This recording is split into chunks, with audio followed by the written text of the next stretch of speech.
গণভোটের চেয়ে মনে হয় আলুর ন্যায্য মূল্য পাওয়াটা অনেক বেশি গুরুত্বপূর্ণ।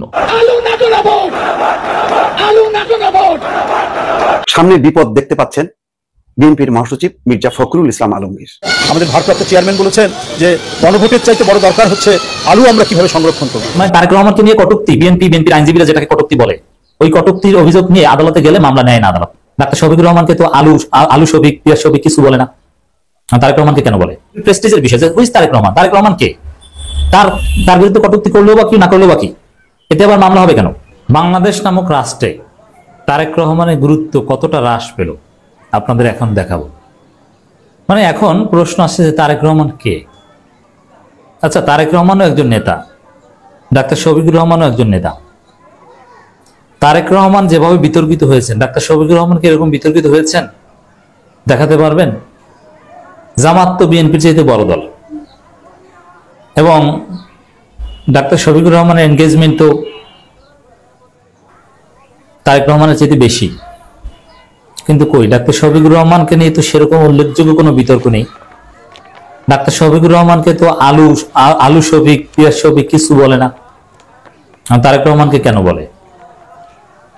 তারেক রহমানকে নিয়ে বিএনপি বাড়াবাড়ি করতে করতে তাকে কোথায় নামিয়েছে এটা আপনাদেরকে দেখাবো, কতটা নিচে নামিয়েছে। খবর, ফেসবুকে তারেক রহমানকে নিয়ে কটূক্তির অভিযোগে মামলার আবেদন খারিজ। এর মানে তারেক রহমানকে নিয়ে কটূক্তি, বিএনপির আইনজীবীরা যেটাকে কটূক্তি বলে, ওই কটূক্তির অভিযোগ নিয়ে আদালতে গেলে মামলা নেয় না আদালত। বুঝতে পারছেন তারেক রহমান গুরুত্ব আছে? এই কাজটা আপনারা করেছেন কেন? মামলা না করলেই তো হতো। মামলা না করলে মামলা নেওয়া না নেওয়ার প্রশ্ন আছে। এটা তো এখন তারেক রহমান এবং বিএনপির প্রেস্টিজের বিষয় যে হুইজ তারেক রহমান কে? তার বিরুদ্ধে কটূক্তি করলেও বা কি, না করলেও বা কি, এতে আবার মামলা হবে কেন? তো এই বিষয়টা কি দাঁড়িয়েছে? তারেক রহমানকে কটূক্তি করলে আদালত মামলা নেয় না। এখন এটা একটা প্রেসিডেন্স, যারা আইনের ছাত্র আপনারা জানেন, নজির বলতে একটা কথা আছে, নজির। তো এটা একটা নজির। কি নজির হয়ে থাকলো যে তারেক রহমানকে কটূক্তি করলে ওটা মামলাযোগ্য বিষয় না। এই ঘটনা আপনারা কেন ঘটিয়েছেন? কেন মামলা করতে গিয়েছেন? ঠিক আছে, যখন গতকাল মামলার আবেদন করেছেন, যখন গতকাল একটা বিজনেস স্ট্যান্ডার্ড এসেছে, এরপরে সব পত্রিকা এসেছে, আমরা প্রতিবাদ করেছি। তারেক রহমান নিজ উদ্যোগে বলতেন যে কিসের মামলা টামলা, কোনো মামলা নাই, আমার বিরুদ্ধে আপনারা সমালোচনা করেন, কে মামলা করেছে, আবেদন প্রত্যাহার করেন। তখন কিন্তু তারেক রহমান ইমেজটা থাকতো, কিন্তু তাও করেন নাই। মামলার আবেদন যেমন উকিল দাঁড়িয়ে বলতে পারতো যে না না ভাই, এটা আমরা সরিয়ে নিলাম, এটা ম্যাজিস্ট্রেটের কোনো অর্ডারই দরকার নেই, মামলা ইনভেস্টিগেশনের পাঠাবে না এফআইআর হিসেবে নিবে, কোনো কিছু দরকার নাই, এইটা কোনো কটূক্তি কিছু না। রাজনীতিতে মানুষ সমালোচনা করবে, যে যত জনপ্রিয় তার সমালোচনা তত বেশি হবে, হতে পারে, ব্যাপার না, যা ইচ্ছা তা বলুক। এটা করতে ভালো হতো না? সে মামলা করবেই, শাহিন আহমেদ না কোন একজন লোক তাকে জেল খাটাবে, এরকম একটা খায়েশ কি পেরেছেন? কিছু হয়েছে? এবং তারেক রহমান গুরুত্ব আছে? তারেক রহমান কে? তার অবদান কি বাংলাদেশে? কি করেছেন?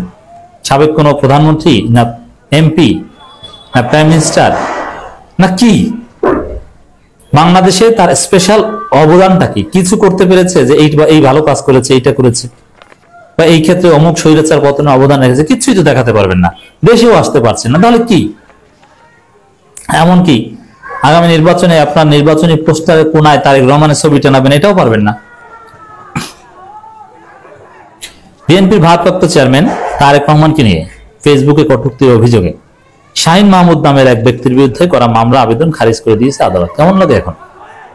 তারেক রহমানের গুরুত্ব নাই, তাহলে এটি তো প্রমাণিত হলো।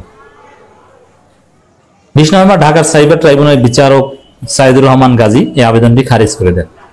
যদিও এই ধরনের আবেদন গ্রহণ করা, ইনভেস্টিগেশনে পাঠানো বা এফআইআর হিসেবে নেওয়া কিংবা খারিজ করা, এগুলোতে এখন পর্যন্ত সংস্কারের পর নতুন বাংলাদেশে আসেনি যে আদালত একদম স্বাধীন। এগুলোতে সরকারের দৃষ্টিভঙ্গি আলোকেই সিদ্ধান্ত হয়।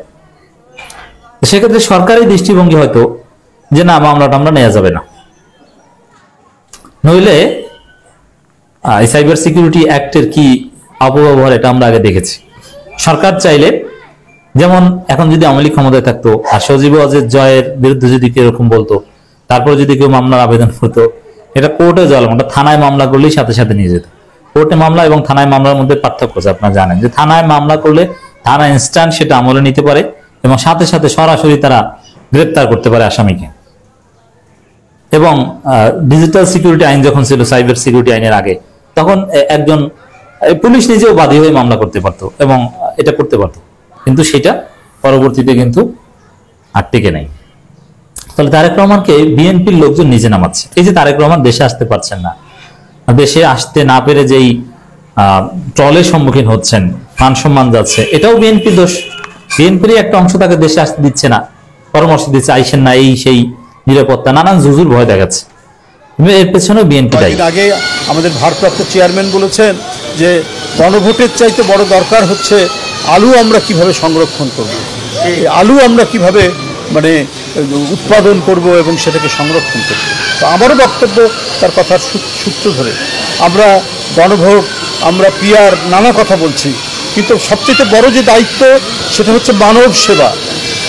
অসুস্থ মানুষ, অবহেলিত মানুষ, তাকে কিভাবে রাষ্ট্র প্রোটেকশন দেবে, তাকে রাষ্ট্র কিভাবে তার পাশে এসে দাঁড়াবে, এটাই তো আজকে সবচেয়ে বড় বিষয়। আজকে দেশে এই শীতের সময়, যে সময় শাকসবজি উঠে, আজকে বাজারে শাকসবজির দাম সবচেয়ে বেশি।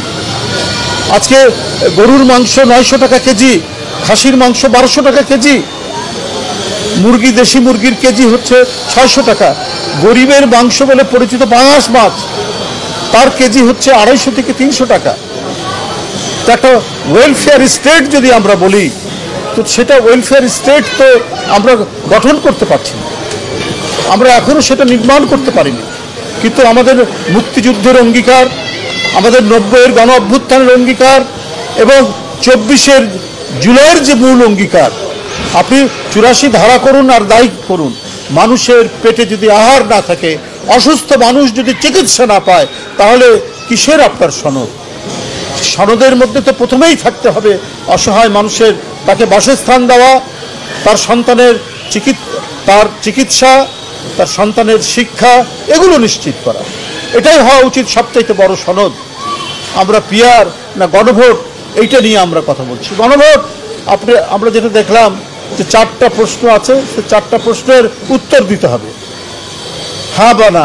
তো সেই জায়গা তো নাই, না এর কোনো জায়গা নেই। আমি 4টা প্রশ্নের কোনোটার সাথে একমত নই, তাহলে আমি না কথাটা কোথায় লিখব সেটা তো ওখানে স্পষ্টভাবে নেই। এটা আজকে যারা বিশেষজ্ঞ তারাও বলছেন যে আমি যদি কোনো প্রশ্নের সাথে একমত হতে না পারি, তাহলে এই না পারাটা আমি লিখব কোথায়?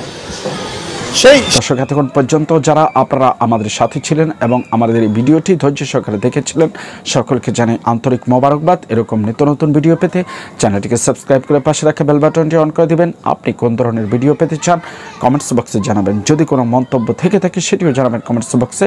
আজকের মতো এখানে বিদায় নিচ্ছি, দেখা হবে অন্য কোনো ভিডিওতে। ততক্ষণ পর্যন্ত সকলেই ভালো থাকুন, সকলের সুস্বাস্থ্য কামনা করছি। আসসালাম।